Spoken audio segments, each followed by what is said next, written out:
고대 메소포타미아의 점토판에 새겨진 충격적인 진실을 아십니까? 노아의 방주보다 1000년이나 앞선 시대에 이미 동일한 홍수 이야기가 존재했습니다. 더욱 놀라운 것은 그 방주의 모양이 우리가 알고 있는 것과 완전히 달랐다는 사실입니다. 원형이었거든요. 이것은 단순한 우연의 일치가 아닙니다. 이제 인류 최고의 서사시들 간의 놀라운 연결고리를 파헤쳐 보겠습니다. 메소포타미아 문명의 심장부에서 발굴된 고대 문헌들을 살펴보면 홍수 서사가 얼마나 광범위하게 퍼져 있었는지 깨닫게 됩니다. 가장 흥미로운 점은 이러한 이야기들이 단순히 복사된 것이 아니라 각 문화의 가치관과 신념 체계에 맞게 재해석되었다는 것이죠. 수메르 문명에서 시작된 이 서사의 여정을 추적해보면 우선 지오스 수드라라는 인물을 만나게 됩니다. 그의 이름 자체가 장수를 의미한다는 점이 흥미롭습니다. 이 고대 수메르 이야기에서 지오스 수드라는 단순히 운이 좋은 생존자가 아니었습니다. 그는 슈팍이라는 도시의 왕이자 동시에 신 엔키의 사제였죠. 이러한 이중적 지위는 그가 신과 인간 사이의 중재자 역할을 했음을 보여줍니다. 신들의 회의에서 벌어진 논쟁을 상상해보세요. 엘릴이 주도하는 신들이 인류를 완전히 소멸시키려는 계획을 세웠을 때 엔키는 이에 반대했습니다. 하지만 직접적으로 다른 신들에게 맞서기보다는 교묘한 방법을 선택했죠. 지오스 수드라에게 꿈을 통해 경고를 전달한 것입니다. 이는 고대 근동 문화에서 꿈이 신의 계시를 받는 중요한 통로였음을 보여줍니다. 7일 7밤 동안 계속된 홍수는 단순한 자연재해가 아니었습니다. 이는 우주적 질서의 재편이었죠. 홍수가 끝난 후 지오스 수드라가 방주의 창문을 뚫어 햇빛을 들인다는 묘사는 매우 상징적입니다. 어둠에서 빛으로, 죽음에서 생명으로의 전환을 나타낸 것이거든요.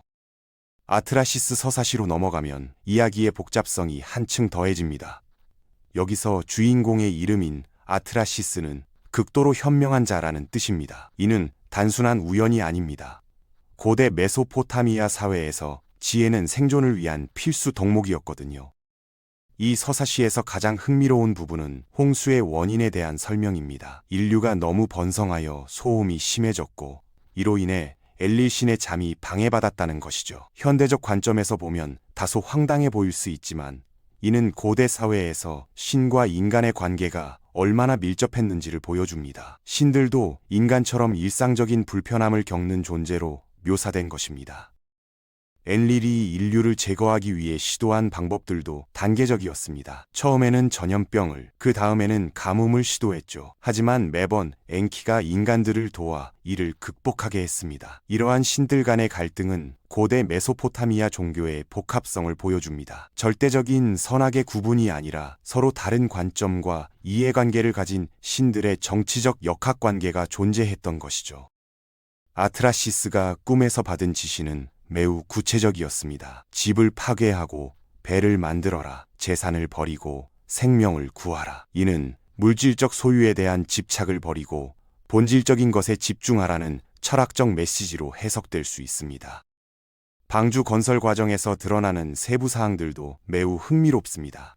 아트라시스는 마을 사람들에게 거짓말을 해야 했어요. 엘릴 신이 자신을 미워하므로 다른 곳으로 이주한다고 말하면서 실제로는 홍수에 대비한 방주를 건설했던 것이죠. 이러한 속임수는 생존을 위한 불가피한 선택으로 제시되는데 이는 극한 상황에서의 도덕적 딜레마를 다루고 있습니다.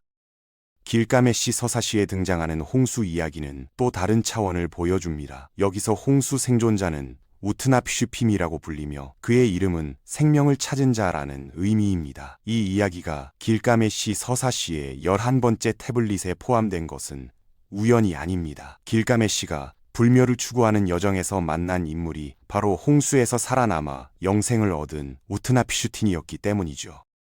길가메시 서사시에서 주목할 점은 홍수의 동기가 처음에는 명확하게 제시되지 않는다는 것입니다. 다만 이야기 후반부에 가서야 엘릴이 지구상 인구를 조절하려 했다는 설명이 나오죠. 이는 완전한 멸절이 아닌 선별적 제거를 의도했음을 시사합니다. 방주 건설에 대한 지시사항도 이전 버전들과 거의 동일합니다. 오 슈팍의 사람이여, 집을 부수고 배를 만들어라. 재산을 버리고 생존을 추구하라. 이러한 표현의 유사성은 길가메시 서사시가 아트라시스 서사시에서 직접적으로 차용했음을 보여주는 결정적 증거입니다. 흥미롭게도 길가메시 서사시의 한 부분에서는 편집자가 실수로 아트라시스라는 이름을 그대로 남겨둔 흔적이 발견됩니다. 이는 고대 문헌의 편집 과정에서 발생한 실수로 두 서사시 간의 직접적 연관성을 증명하는 귀중한 단서가 되었죠. 우트나피슈팀이 새들을 보내는 장면은 특히 인상적입니다. 비둘기, 제비, 까마귀를 순서대로 보내어 마른 땅을 찾으려 했다는 묘사는 고대인들의 실용적 지혜를 보여줍니다. 각각의 새가 가진 서로 다른 비행 특성과 서식지 선호도를 활용한 것이거든요. 비둘기는 가까운 거리만 비행하고 빨리 돌아오는 성향이 있고, 제비는 중간 거리를 선호하며, 까마귀는 가장 멀리 날아가서 먹이를 찾으면 돌아오지 않는 특성을 가지고 있습니다. 방주가 니시르 산에 정착했다는 기록도 흥미롭습니다. 이 산은 현재의 이라크 북부 지역으로 추정되며 실제로 고대 메소포타미아 지역에서 큰 홍수가 발생했을 때 피난처가 될 수 있는 높은 지대였습니다. 지리학적으로도 이 지역은 자그로스 산맥의 일부로 티그리스 강과 유프라테스 강 유역에서 발생한 홍수를 피할 수 있는 현실적인 장소였죠. 창세기의 노아 이야기에 이르러서는 이전 전통들과의 연속성과 함께 중요한 변화들이 나타납니다. 가장 근본적인 차이는 신학적 관점의 전환입니다. 여러 신들 간의 갈등이 아닌 단일한 신의 의지로 모든 것이 설명되죠. 창세기 홍수 이야기는 최소 두 개의 서로 다른 전승이 합쳐진 것으로 학자들은 분석합니다. 제2전승, 야훼전승과 피전승, 제4장전승이 그것입니다. 제2전승은 더 오래된 것으로 여겨지며 하나님이 흙으로 인간을 빚었다는 메소포타미아적 창조관과 유사한 요소들을 포함하고 있습니다. 홍수의 동기도 완전히 재해석되었습니다. 메소포타미아 전통에서는 인간의 소음이나 과잉 번식이 문제였다면 창세기에서는 인간의 도덕적 타락이 홍수의 원인이 됩니다. 여호와께서 사람의 죄락이 세상의 관영함과 그 마음의 생각의 모든 계획이 항상 악할 뿐임을 보시고 라는 표현은 이러한 도덕적 차원을 강조합니다. 노아의 의로움도 중요한 요소입니다. 메소포타미아 전통에서 홍수 생존자들은 주로 신들과의 특별한 관계 때문에 구원받았다면 노아는 그의 도덕적 우수성 때문에 선택받았습니다. 노아는 의인이요 당세의 완전한 자라는 평가가 이를 뒷받침하죠. 홍수 기간도 상징적 의미를 갖습니다. 40일 40밤이라는 숫자는 성경에서 시련과 정화의 기간을 나타내는 상징적 숫자입니다. 모세가 시나이 산에서 40일을 보낸 것, 이스라엘 백성이 광야에서 40년을 보낸 것과 같은 맥락이죠. 방주의 설계에서도 흥미로운 차이점들이 나타납니다. 아트라시스의 방주가 원형이었다면 창세기의 방주는 직사각형입니다. 하지만 놀랍게도 세 가지 버전 모두 기본 면적이 거의 동일합니다.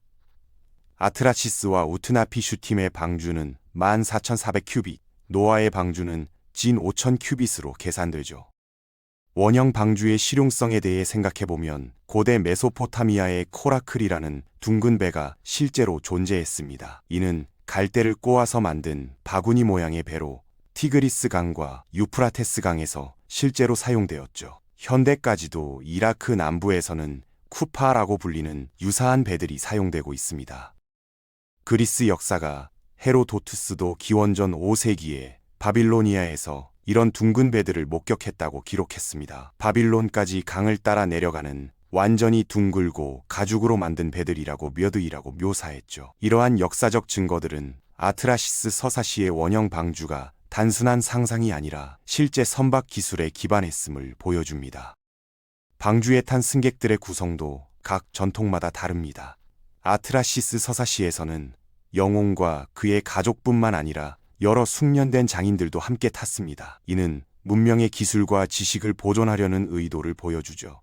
길가메시 서사시에서도 모든 기술과 기회를 가진 사람들이 방주에 올랐다고 기록되어 있습니다.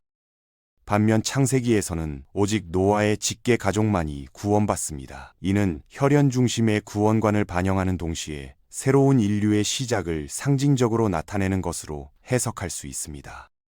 동물들의 탑승에 대한 묘사도 흥미롭습니다.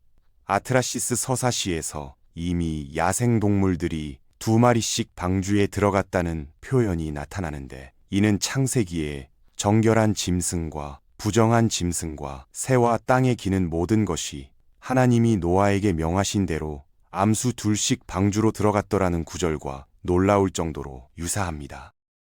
새를 보내는 장면에서도 문화적 차이가 드러납니다. 길가메시 서사시에서는 비둘기, 제비, 까마귀 순으로 보냈다면 창세기에서는 까마귀와 비둘기만 등장합니다. 특히 창세기에서 비둘기가 올리브 잎을 물고 온다는 묘사는 레반트 지역의 지리적 특성을 반영합니다. 올리브 나무는 레반트에서는 자생하지만 메소포타미아에서는 자생하지 않거든요.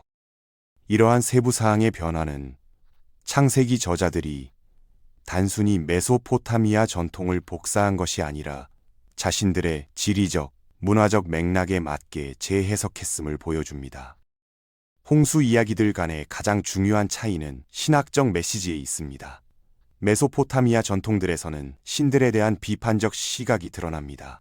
특히 아트라시스 서사시에서 창조 여신 니누르타가 자신의 백성들이 홍수로 죽는 것을 보고 울면서 다른 신들을 비난하는 장면은 매우 인상적입니다. 신들은 그녀와 함께 나라를 위해 울었다는 표현은 홍수가 불의한 행위였음을 암시합니다. 또한 홍수 후 신들이 재물 냄새를 맡고 파리떼처럼 몰려드는 장면은 풍자적이기까지 합니다. 이는 신들이 인간의 재물에 의존하고 있으며 인간을 멸절시킨 것이 결국 자신들에게도 해가 되었음을 보여주죠.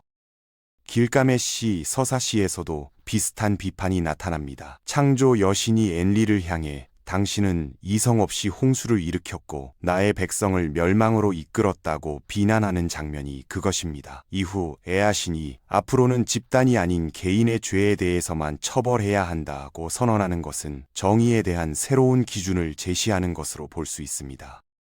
하지만 창세기에서는 이러한 신에 대한 비판이 완전히 사라집니다.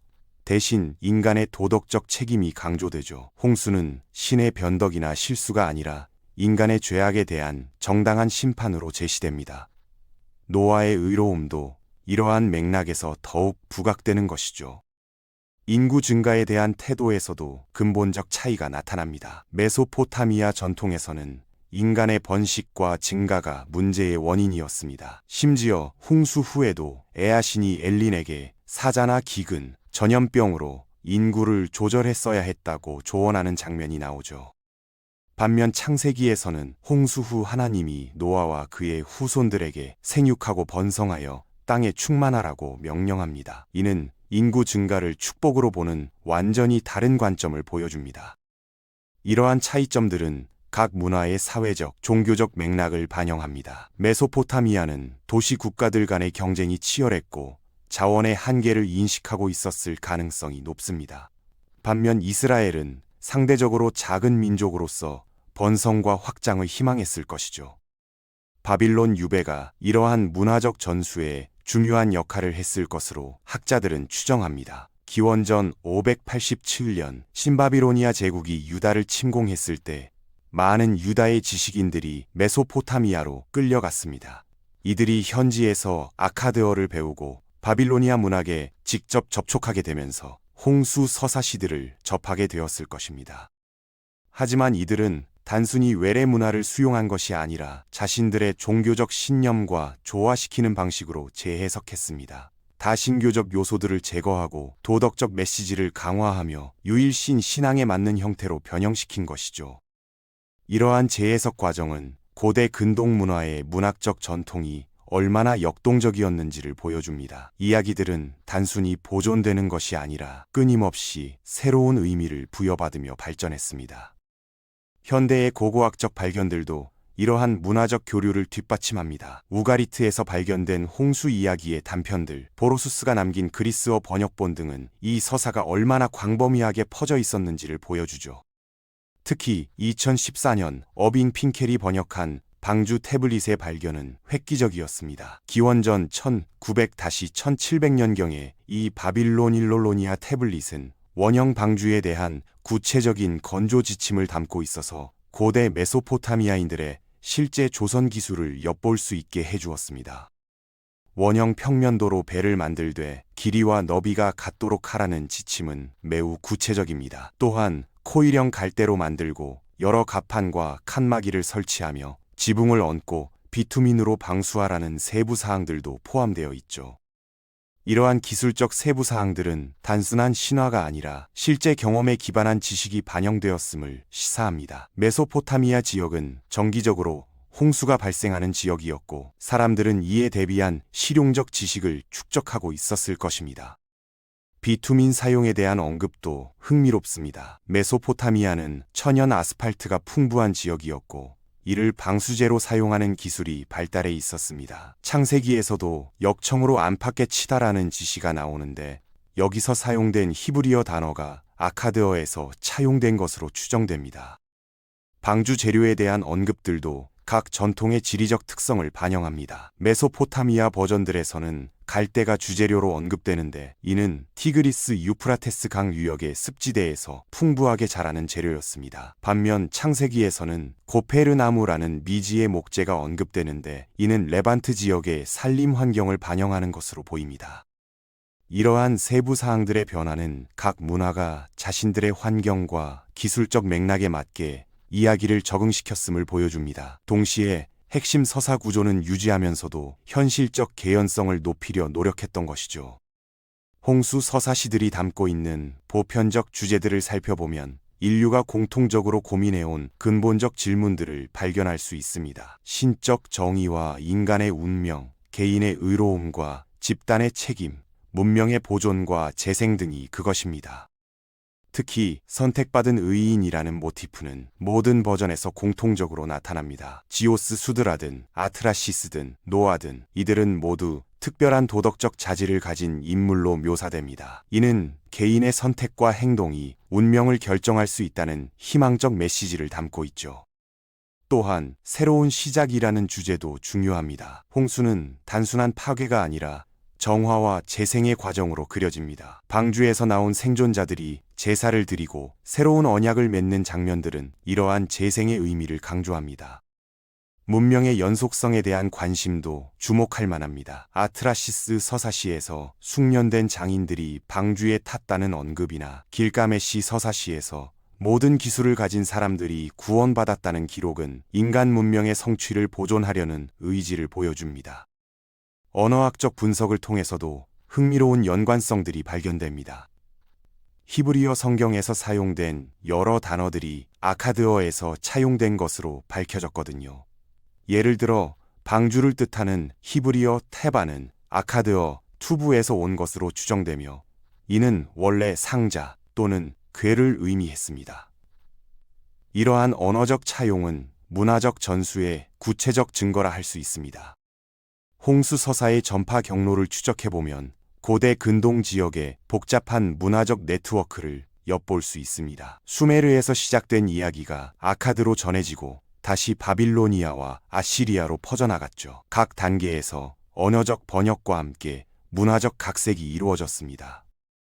특히 흥미로운 점은 이 서사가 단순히 문학적 작품으로만 전해진 것이 아니라는 사실입니다. 종교적 의식과 축제에서도 활용되었거든요. 바빌로니아의 신년 축제인 아키투에서는 창조와 질서 회복을 기념하는 의미에서 홍수 이야기가 낭송되곤 했습니다. 이러한 의례적 맥락은 홍수 서사가 단순한 오락거리가 아니라 공동체의 정체성과 세계관을 형성하는 중요한 역할을 했음을 보여줍니다. 사람들은 이 이야기를 통해 자신들의 존재 의미와 신과의 관계를 이해했던 것이죠. 고고학적 증거들도 이러한 문화적 전승을 뒷받침합니다. 메소포타미아 지역에서는 실제로 여러 차례 대규모 홍수가 발생했다는 지질학적 증거들이 발견되었어요. 우르, 키시, 슈르팍 등 여러 고대 도시들에서 홍수 퇴적층이 확인되었습니다. 이러한 실제 경험이 서사의 현실적 기반을 제공했을 것으로 추정됩니다. 하지만 중요한 것은 이 서사들이 단순한 역사 기록이 아니라는 점입니다. 실제 홍수 경험을 바탕으로 하되 그것을 신학적, 철학적 메시지를 담는 그릇으로 활용한 것이죠. 각 문화는 자신들의 가치관과 세계관에 맞게 이 틀을 채워나갔습니다. 현대적 관점에서 보면 이러한 서사 전승 과정은 문화 간 소통과 융합의 모범 사례라 할 수 있습니다. 서로 다른 문화들이 공통의 주제를 공유하면서도 각자의 독특함을 유지해 나간 것이거든요. 이는 오늘날 글로벌 시대의 문화적 다양성과 통합이라는 과제에도 시사점을 제공합니다. 결국 노아의 방주 이야기는 고립된 단일 서사가 아니라 고대 근동 지역의 풍부한 문학적 전통의 일부였습니다. 수메르에서 시작되어 바빌로니아를 거쳐 히브리 문학에 이르기까지 이 서사는 끊임없이 변화하고 발전해 왔습니다. 각각의 버전은 그 시대와 문화의 고유한 가치관과 세계관을 반영하면서도 인류 공통의 염원과 두려움을 담아내고 있습니다. 이것이 바로 홍수 서사가 오늘날까지도 우리에게 강력한 울림을 주는 이유일 것입니다. 단순한 고대 신화가 아니라 인간 존재의 본질적 조건과 희망에 대한 영원한 성찰이기 때문이죠.